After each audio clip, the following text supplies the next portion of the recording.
This lesson is on solving inequalities by addition and subtraction. An inequality relates a variable to some number, a constant, in a way that does not use the equal sign. So here I've drawn the unequal sign, less than or equal to, greater than, and greater than or equal to. Let's explore what these mean. I'll start off with the simply not equal symbol.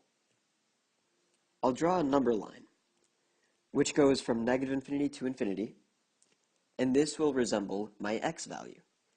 If x is not equal to c, that means here there is some c,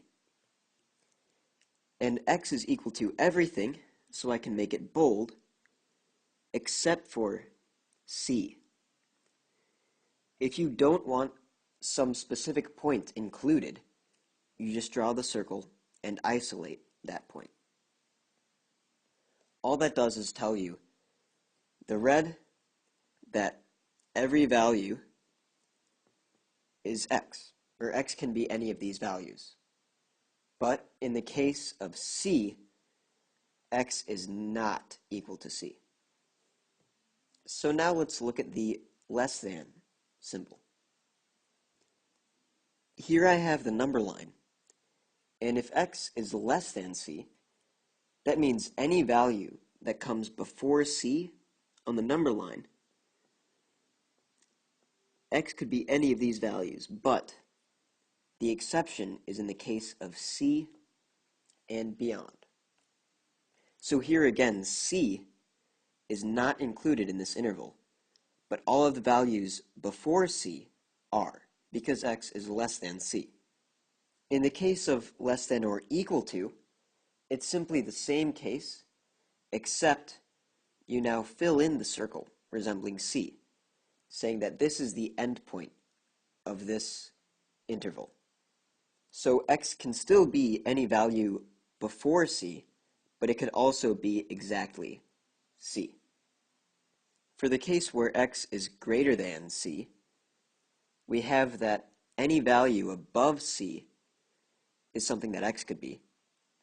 But the exception, again, is when you have the exact value of c. Because x is greater than c, that means it isn't c. It's just some number that's bigger.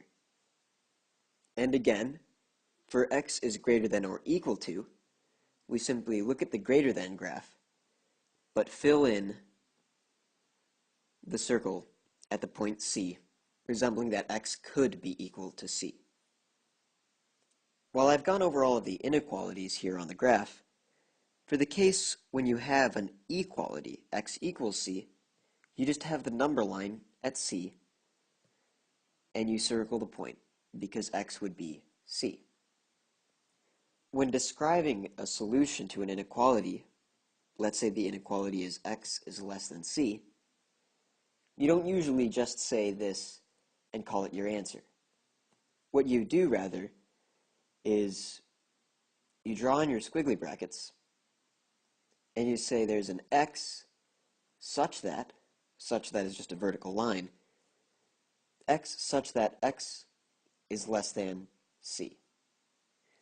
But while we may write it this way, all this is really telling you is that the x values you care about are whenever x is less than c. X can only carry values less than c. While I've gone over graphing inequalities and representing inequalities, I haven't really talked about solving inequalities by addition and subtraction. Here I have some expression. What's inside the red box could be an equal sign, less than, greater than, less than or equal to, greater than or equal to, or just an unequal sign, only for the cases of addition and subtraction. So, while we may be saying 2x plus 2 is less than x minus 9, you can work this problem as if it were an equal sign. For addition and subtraction, it's exactly the same. So here, when you subtract values from each side, you get x is less than negative 11. Keep in mind that this symbol, again, could be anything you want it to be, equals, less than, all of it, only for the cases of addition and subtraction. In the next lesson, I'll go over multiplication and division, the exceptions to this simple rule that carries out through all expressions like this. In this lesson, we've gone over how to represent inequalities using graphs and expressions, and we've also gone over how to solve inequalities using addition and subtraction. Be sure to check out the examples to learn more on this topic.